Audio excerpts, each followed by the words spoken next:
여러분 안녕하세요. 전산회계 운용사 2급 실기편입니다. 제1회 모의 문제 중 두 번째 거래 입력에 대해서 배워보도록 하겠습니다. 두 번째 문제에서 다루는 거래 입력에 대한 내용을 먼저 살펴보도록 하겠습니다. 출제 범위는 회계 원리 부분이 되겠습니다. 회계 원리의 전반적인 내용을 알고 계시면 충분히 하실 수 있는 문제고요. KIFRS 계정 과목을 쓰고 있거든요. 즉 한국채택 국제회계 기준에 따른 계정 과목을 쓰고 있는데 대표적인 게 당기손익 공정가치 측정 금융자산이 있고요. 기타 포괄손익 공정가치 측정 금융자산이 있습니다. 포괄손익. 그래서 여러분이 알고 있는 단기 매매증권, 매도가능증권 이런 것들이 KIFRS 계정 과목으로 활용이 된다라는 거 좀 기억해 두시면 좋을 것 같고요. 출제 문항은 9문항이 되겠습니다. 각 4점씩 총 36점을 획득하실 수 있는 문제가 되겠습니다. 이때 사용되는 메뉴는 일반 전표 입력 메뉴를 가장 많이 쓰고 있어요. 그래서 한 7문항 정도 일반 전표 입력에 활용이 되시고 입고 입력, 입고는 그렇죠. 상품을 매입했을 때, 출고는 상품을 매출했을 때, 판매했을 때죠. 그래서 구매, 판매. 입고와 출고 입력은 물류관리라는 곳에 모듈을 사용을 해서 어디로? 매입매출 전표로 전송을 합니다. 즉 회계 모듈로 전표를 넘겨주는 거예요. 여기에서 입고 입력이 한 문제, 출고 입력이 한 문제 정도 출제가 되고요. 각종 합계잔액시산표 또는 재장부를 통해서 거래처에 해당되는 금액이라든가 아니면 계정 과목의 금액을 찾는데 활용이 됩니다. 거래 입력에서 주의할 사항은 채권, 매출채권, 또 기타 채권이 있겠죠. 그래서 뭐 외상매출금, 받으러옴, 뭐 대여금, 선급금, 미수금 이런 채권, 채무는 외상매입금, 지급어음, 뭐 미지급금, 선수금 이런 채무, 금융거래처가 있어요. 금융거래처는 각종 통장, 그죠? 그리고 은행, 카드 이런 경우에는 반드시 거래처 코드를 입력하셔야 됩니다. 즉 거래처 코드를 입력을 해야 그렇죠. 장부에 각 거래처별로 구분돼서 뿌려주게 됩니다. 그래서 거래처 코드를 반드시 입력한다. 이거 중요합니다.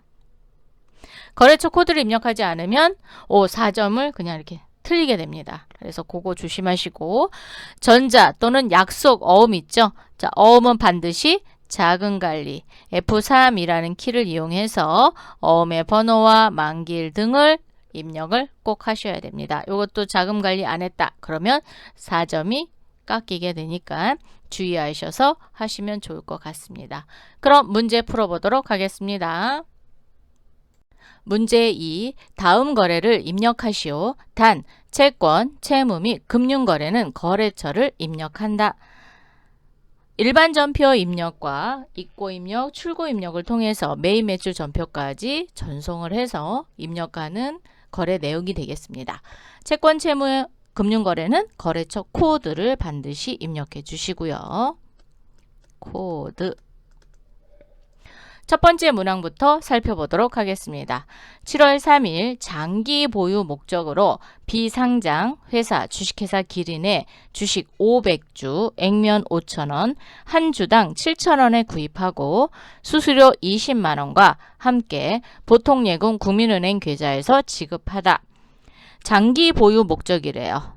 자, 장기적으로 보유할 목적의 다른 회사의 주식을 샀습니다. 그러면 그렇죠. 기타, 포괄, 손익, 공정가치 측정, 금융자산이 됩니다.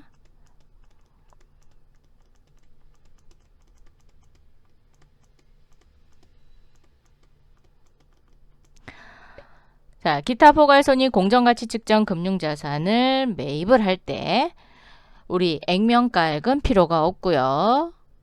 구입가격이 아주 중요합니다. 이 구입가격이 그렇죠. 취득 원가가 됩니다. 그러면 7,000원 곱하기 500주 이렇게 해서 57이 35, 350만 원이 취득 원가가 되네요. 그런데 여기에 수수료 20만 원이 들었어요. 자, 이 수수료 20만 원은 원가에 포함합니다. 기타 포괄 손익 공정가치 측정 금융자산에서는 수수료를 어떻게 한다고요? 포함. 대변에 보통예금에서 지급을 했습니다. 자, 보통예금은 금융거래처니까 국민은행 걸어주시면 되겠습니다. 그럼 일반 전표에 한번 입력해 보겠습니다. 회계 모듈에 전표 입력 장부의 첫 번째 일반 전표 입력 클릭. 7월 3일이고요. 차변에 기타 엔터.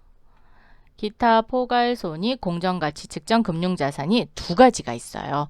유동이 있고 비유동이 있는데 장기 보유니까 그렇죠. 유동자산이 아니라 비유동자산입니다. 그래서 178번을 선택하셔야 돼요. 만약에 123번을 선택했다. 그러면 틀리게 됩니다. 그렇기 때문에 반드시 비유동을 선택하시고 우리가 이제 시험을 보기 위해서 연습을 하는 거잖아요. 그래서 적요는 생략하도록 하겠습니다. 금액은 350만 원에 20만 원 수수료를 포함하니까 370만 원이 되겠죠. 대변에 보통예금. 보통예금은 국민은행 계좌입니다. 자, 국민은행 계좌 열겠습니다. 국민은행 보통계좌를 열어주세요. 99001 엔터 370만 원 이렇게. 여기에서의 포인트는 장기 보유 목적의 다른 회사 주식을 샀을 때는 기타 포괄 손익 공정가치 측정 금융자산을 선택을 하는데 비유동으로 선택을 한다라는 거와 수수료가 들었을 때는 원가에 포함한다 라는 게 이번 문제의 포인트가 되겠습니다. 두 번째 문항입니다. 7월 5일 대표이사 업무용 승용차 27고의 5612 오피러스에 대한 보험료 210만 원. 보험기간은 2021년 7월 5일부터 2022년 7월 4일까지 1년간이네요. 현대해상보험 주식회사에 가입하고 보통예금 하나은행 계좌에서 인터넷 뱅킹하다. 단 업무용 승용차와 관련하여 차량 비용 현황에 반영한다 라고 했습니다. 자, 그러면 얘는 F3키를 이용해서 업무용 승용차 관리를 하겠다라는 거거든요. 그럼 일단 여러분이 회계 모듈에 오셔서 업무용 승용차 등록에 되어 있는지를 한번 보도록 하겠습니다. 업무용 승용차 클릭. 자, 오피러스가 되어 있네요. 그죠? 보험료에 대해서 가입을 했으니까 여기 보험기간에다 여기 입력해 주셔야 돼요. 자, 업무 전용 자동차 보험 법인용이고요. 여기 기간에 2021년 07월 05일부터 2022년 07월 04일까지 입력을 하시고 빈 레코드 클릭해서 저장되는지 다시 한번 확인하신 후 일반 전표 입력에 오셔서 7월 5일로 갑니다. 차변에 보험료 입력하시고 F3키를 눌러주세요.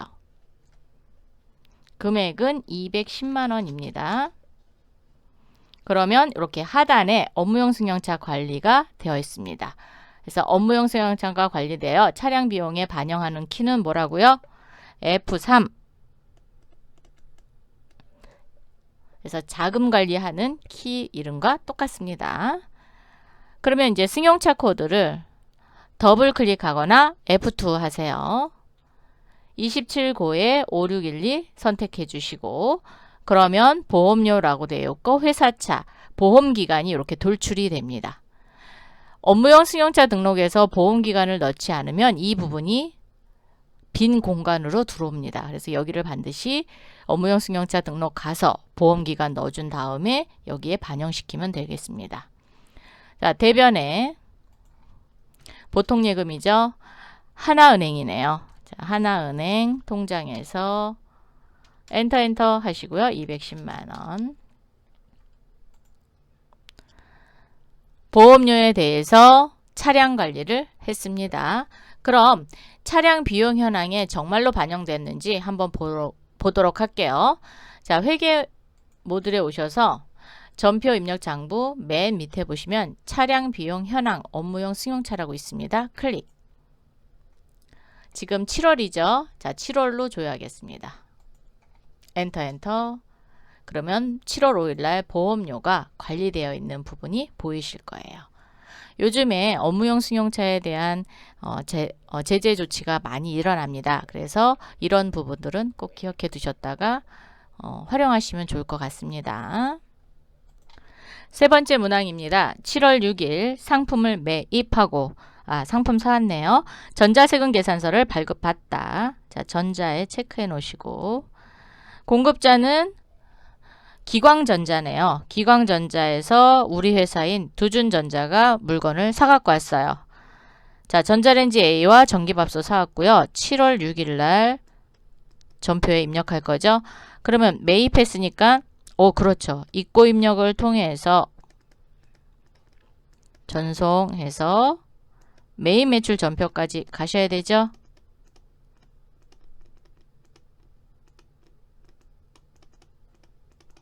자, 이렇게 작성을 하는데 대금은 어떻게 했죠?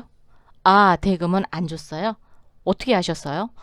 그렇죠. 여기 외상미수금에 금액이 적혀 있습니다. 그러면 외상으로 사왔다는 거죠. 그래서 외상 매입금이 발생될 거예요. 자, 그러면 구매 관리의 입고 입력으로 가보도록 하겠습니다. 자, 입고 입력 클릭. 7월 6일입니다. 7월 6일. 자, 건별 과세로 갑니다. 건건이 하기 때문에 건별 과세예요. 거래처는 기광전자죠. 자, 기광전자.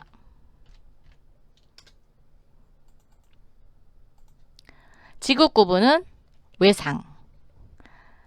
상품이고요. 더블 클릭 또는 F2 하셔서 전자레인지 A 불러냅니다.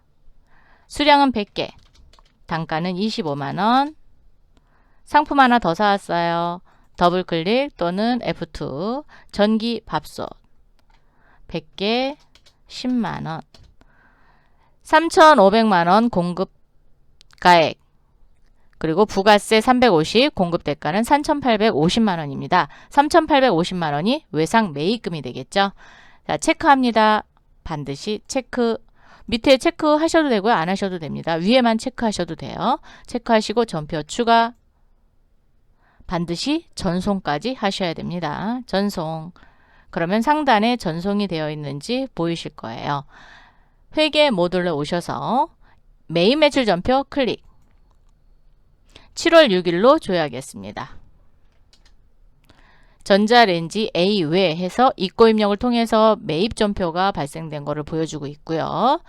전자세금 계산서를 발급받아 왔지요. 그래서 전자입력인 1번을 입력합니다.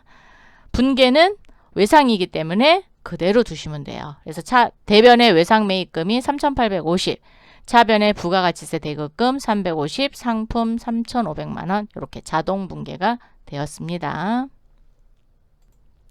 네 번째 문항입니다. 7월 9일 자재부 사원 김소원의 퇴사로 200만원의 퇴직금을 현금으로 지급하다. 회사는 퇴직 확정 기여형 제도를 채택하고 있다. 퇴직연금에는 두 가지 종류가 있어요. 확정 기여형이 있고 확정 급여형이 있거든요. 기여형인 경우는 DC형이라고 하는데 DC형 같은 경우는 납부는 회사가 해요. 그렇지만 관리는 누가 하냐? 종업원이 합니다. 그래서 얘는 퇴직급여로 바로 그냥 비용 처리하시면 돼요. 그러면 DB형은 확정급여형은 회사가 관리합니다. 그래서 퇴직연금 운용자산이라는 계정 과목으로 분류를 하죠. 그래서 200만원 퇴사했으니까 일반 전표에 오셔서 7월 9일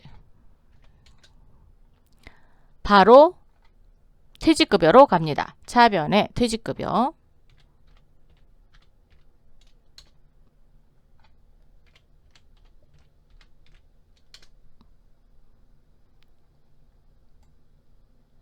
800번대 퇴직급여로 오시고요. 엔터 엔터 엔터 200만원. 대변에 현금 200만원 이렇게 입력하셔도 되고요. 아니면 출금 이렇게 하셔도 됩니다. 그거는 편하실 대로 하시면 돼요. 그래서 DC형인 경우에는 비용으로 처리한다.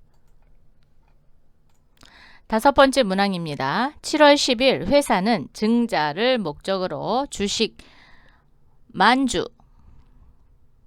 자, 여기서 이 만주에 보통주 액면가액 5,000원 매우 중요합니다.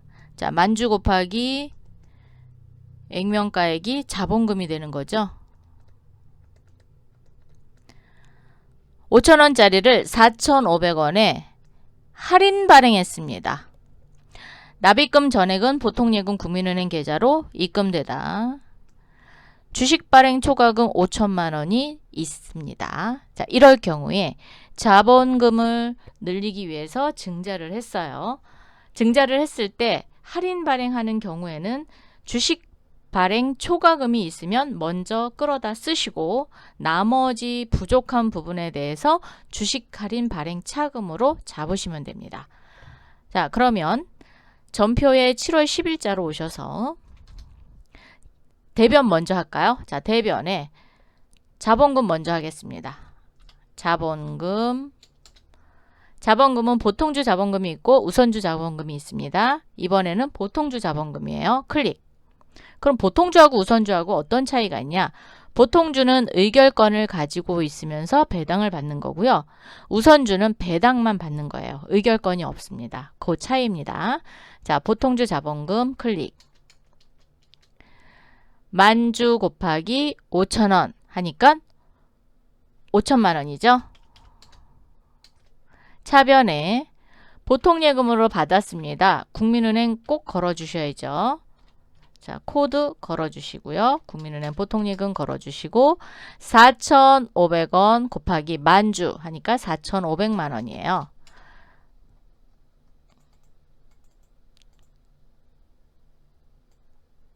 (4,500만 원) 그러면 500만 원만큼 할인을 했죠. 그런데 주식 발행 초과금이 5천만 원이 있대요. 그럼 여기서 5천만 원을 다 갖다 쓰는 게 아니라 필요한 것만큼만 상계 처리하면 되거든요. 그래서 500만 원만큼만 상계 처리하도록 할게요. 자, 대변에 있는 주식 발행 초과금을 차변으로 갖고 옵니다. 주식 발행 초과금 스페이스바 눌러서 빈 공간으로 두시고요. 500만 원 해서 차변에 보통예금 4,500, 주식 발행 초과금 500만 원, 대변에 보통주 자본금 5천만 원 이렇게 상계 처리하는 분계를 하시면 되겠습니다. 그러면 주식 할인 발행 차금만 있다. 그러면 할인 발행했으니까 상계 처리할 게 없죠. 그러면 주식 할인 발행 차금이 그만큼 늘어나면 다음에 증자를 하거나 아니면 신주를 발행을 할 때 그때 할증 발행을 한다. 그러면 갖다 쓸 수 있습니다. 6번째 문항입니다. 7월 13일 매출처 서현전자 주식회사에서 받은 약속어음 가나의 1, 2, 3, 4, 5, 6, 70 만기는 2021년 7월 13일이네요. 그러면 우리가 처리하려고 하는 날짜가 동일하네요. 지급은행은 하나은행 500만 원이 만기되어 만기가 됐군요. 추심수수료 12,500원을 공제하고 당좌예금 시티은행 계좌에 입금되었음을 확인하다. 자, 그럼 당좌예금으로 돈이 들어올 건데 추심수수료를 공제하고래요. 그럼 저 추심수수료는 뭘로 정리할까요? 그렇죠. 어음을 보관하고 있다가 만기가 돼서 추심하는 경우이기 때문에 얘는 수수료 비용으로 처리합니다. 자, 수수료 비용 800번대 수수료 비용으로 정리하시면 돼요. 왜? 영업과 관련된 발생되는 비용이거든요. 그래서 800번대 수수료 비용으로 정리를 하시면 될 것 같습니다. 약속어음이니까 자금 관리 하셔야 돼요. 그래서 F3 키를 이용해서 자금 관리 하도록 하겠습니다. 7월 13일로 오시고요. 일반 전표 입력입니다. 차변에 당좌예금 먼저 할까요? 자, 당좌예금 시티은행 500만원에서 12,500원을 뺐어요. 계산기 한번 눌러볼까요? 자, 계산기 500만원 빼기는 S예요. 12,500원 498만 7,500원입니다. 적용. 오, 그랬더니 498만 7,500원이 당좌예금 통장에 시티은행 계좌로 들어왔고요. 엔터 엔터. 자, 차변은 같은 변이니까 그냥 엔터 하셔도 돼요. 엔터. 그리고 수수료 비용 가겠습니다. 수수 두 글자 쳐서 수수료 비용 831번 선택해 주세요. 수수료 비용도 여러 가지의 그 계정 과목이 있습니다. 그래서 번호를 잘 선택하셔야 돼요. 판관비인 831번 선택합니다. 엔터. 엔터하면 이렇게 시티은행이 나오잖아요. 얘를 지우고 싶으면 스페이스바 또는 딜리트 키를 사용하세요. 12,500원. 대변에 그렇죠. 보관하고 있던 어음이니까 받을 어음이죠. 자, 받을 어음에 서현전자 걸어주시고요. F3 금액은 500만원짜리입니다. 그러면 받으러 온 관리창이 이렇게 하단에 뜨면서 어음의 상태는 만기 4번이죠. 자, 4번으로 고치시고요.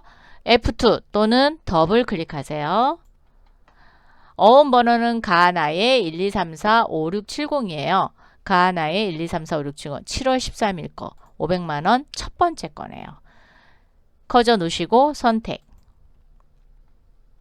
그러면 발행일은 5월 8일이고 만기일은 7월 13일 하면서 적요란에 어음 번호와 지금 어음의 상태 그리고 만기일자가 이렇게 돌출이 됩니다. 얘는 자동 작성되는 거예요. 그래서 반드시 어음을 받았거나 또는 만기가 돼서 나가거나 배서양도할 경우 할인할 경우 반드시 어음 관리를 해준다. 그 키는 뭐라고요? F3. 자, 그래서 만기된 어음을 관리해 줬습니다. 7번째 문항입니다. 7월 18일 상품을 매출하고 상품을 팔았네요. 그러면 출고 입력을 통해서 전송하고 메인 매출 전표까지 와야 되겠죠. 전자세금 계산서를 발급하다. 전자세금 계산서 메인 매출 전표에 표시해 주셔야 됩니다. 공급자는 두준전자, 우리 회사죠. 공급받는 자는 파란전자입니다. 파란전자에 7월 18일 날 팔았어요. 소형냉장고하고 전기밥솥. 대금은 외상입니다. 외상 미수금에 이렇게 표시가 되어 있다는 건 외상 매출금으로 했다라는 거죠. 그래서 외상으로 정리하도록 하겠습니다. 출고 입력을 통해서 할 거니까 판매 관리에 출고 입력 열도록 할게요. 출고 입력 클릭. 7월 18일이고요. 자, 건별 과세입니다. 파란전자죠. 엔터. 수금은 외상으로 했으니까 그대로 외상 두시면 돼요. 자산명은 상품. F2 또는 더블 클릭하셔서 소형 냉장고 불러냅니다. 100개. 50만원. 자, 상품 하나 더 있죠. 이번에는 전기밥솥. 수량은 50개. 20만원. 분명히 품목을 잘 선택하셔야 돼요. 품목을 다르게 선택하면 나중에 결산 정리사항까지 연관이 있습니다. 그래서 반드시 품목 잘 보도록 하세요. 자, 6천만원어치 공급가액과 600만원 부가세 그리고 공급대가는 6,600만원이 되겠습니다. 외상란에 되어 있었기 때문에 외상 그대로 갑니다. 체크하시고 전표 추가 반드시 전송까지 하셔야 돼요. 전송하신 다음에 상단에 전송이라는 걸 표시를 꼭 보시고 회계 모듈에 일반 전표 입력 말고 메인 매출 전표 입력이죠. 클릭. 7월 18일로 오세요. 출고 입력을 통해서 매출 전표가 발생되었다라는 걸 확인하실 수 있고요. 소형 냉장고 외 그리고 전자세금 계산서 발급했으니까 자 1번 누르겠습니다. 전자입력 꼭 하시고 분계 부분은 수정하지 않으셔도 돼요. 왜? 외상이니까 차변의 외상매출금, 대변의 부가가치세 예수금, 대변의 상품매출 자동 분계가 됐습니다. 자, 이렇게 정리해봤어요. 8번째 문항입니다. 7월 24일 매출처 주식회사 남부전자로부터 상품 소형냉장고 500만원을 판매하기로 계약하고 계약했군요. 판매하기로 계약을 했고 계약금을 현금으로 받아 당좌예금 시티은행 계좌로 예입하다. 현금으로 받아서 당좌예금 통장에 바로 넣었답니다. 그러면 우리는 그렇죠. 당좌예금이 늘어나야 돼요. 자, 당좌예금은 금융거래처니까 시티은행 걸어주시고 그런데 얼마를 받았다는 거예요? 당좌예금 통장 거래 내역을 보니까 7월 24일 날 이 금액이 얼마예요? 100만 원입니다. 그럼 100만 원을 받았다라는 거예요. 자, 계약금을 미리 받으면 선수금, 거래처는 남부전자 걸어주시고 100만 원 이렇게 분계해 놓으시면 나중에 물건을 판매했을 때 그때 선수금 반제 처리하면 되겠죠. 자, 그럼 일반 전표. 자, 회계 모듈에 일반 전표 입력 클릭. 7월 24일 차변에 당좌예금인데 시티은행이죠. 자, 시티은행 100만원 1 플러스 이렇게 하면 공이 3개 올라오죠. 대변은 4번입니다. 선수금은 언제든지 물건을 팔지 못하면 되돌려줘야 되는 부채입니다. 즉 채무예요. 그래서 거래처 걸어줍니다. 남부전자. 안 걸어놓으면 누구 건지 잘 모르잖아요. 그래서 되돌려줄 수 없기 때문에 거래처 코드 반드시 걸어주세요. 100만원. 자, 이렇게 해서 차변에 당좌예금에 시티은행 걸어주시고 대변에 선수금은 남부전자, 금액은 통장 거래 내역을 보고 금액 100만원 이렇게 찾아서 넣었습니다. 9번째 문항입니다. 7월분 관리비는 다음과 같다. 대금은 보통예금 하나은행 계좌에서 현금으로 인출하여 지출하다. 자, 현금으로 주기는 줬어요. 그런데 어디서 뺐죠? 보통예금 계좌에서 뺐습니다. 그래서 우리는 보통예금 계좌에서 잔고를 줄여주셔야 돼요. 대변에 보통예금으로 정리하셔야 됩니다. 하나은행. 관리비는 무엇이었냐 라는 거가 여기 품위서에 나와 있네요. 첫 번째, 거래처 직원과 식대. 거래처 직원과 식대는 뭘로 정리해요? 접대비. 인터넷 요금은 통신비. 화물 차량 유류대는 차량 유지비.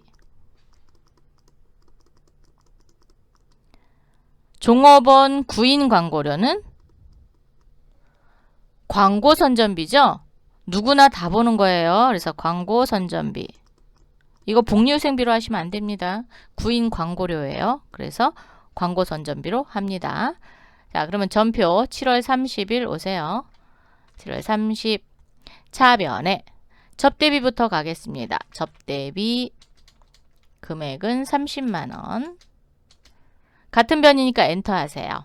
그리고 통신비 갑니다. 통신비 12만 5천원. 같은 변이니까 엔터. 차량 유지비 27만 8천원. 같은 변에 광고 선전비 저기는 833번인가요?